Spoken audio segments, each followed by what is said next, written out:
ভারতীয় মহিলা ক্রিকেট দলের তারকা ব্যাটার স্মৃতি মন্ধানা ক্রিকেট ইতিহাসে নতুন বিশ্ব রেকর্ড গড়েছেন। অস্ট্রেলিয়ার বিরুদ্ধে একদিনের সিরিজে হোয়াইট ওয়াশ হওয়া সত্ত্বেও তৃতীয় একদিনের ম্যাচে দুর্দান্ত সেঞ্চুরি করে তিনি এক বছরে সর্বাধিক একদিনের সেঞ্চুরি রেকর্ড নিজের নামে করেছেন।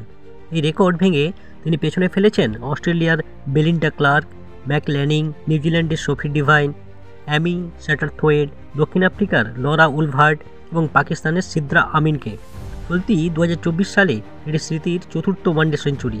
জুন মাসে দক্ষিণ আফ্রিকার বিরুদ্ধে পরপর 2টি সেঞ্চুরি করেছিলেন তিনি। এরপর অক্টোবর মাসে নিউজিল্যান্ডের বিপক্ষে আরেকটি সেঞ্চুরি করেন। সর্বশেষ অস্ট্রেলিয়ার বিরুদ্ধে এই সেঞ্চুরিটি তার ক্যারিয়ারের নবম।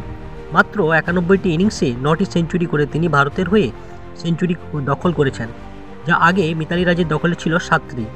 রান তাড়া করতে নেমে স্মৃতির ঝুলিতে রয়েছে 4টি সেঞ্চুরি, যা এই ফরম্যাটে তার বিশেষ দক্ষতার প্রমাণ। 2013 সালে বাংলাদেশের বিরুদ্ধে অভিষেক হওয়া স্মৃতি 2016 সালে অস্ট্রেলিয়ার বিরুদ্ধেই প্রথম সেঞ্চুরি করেন। 2024 সালে তিনি 10টি ওয়ানডেতে 599 রান করেছেন।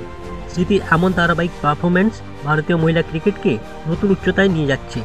ক্রিকেটের সমস্ত খবর পেতে আমাদের চ্যানেলটিকে অবশ্যই লাইক, শেয়ার ও সাবস্ক্রাইব করে পাশে থাকুন।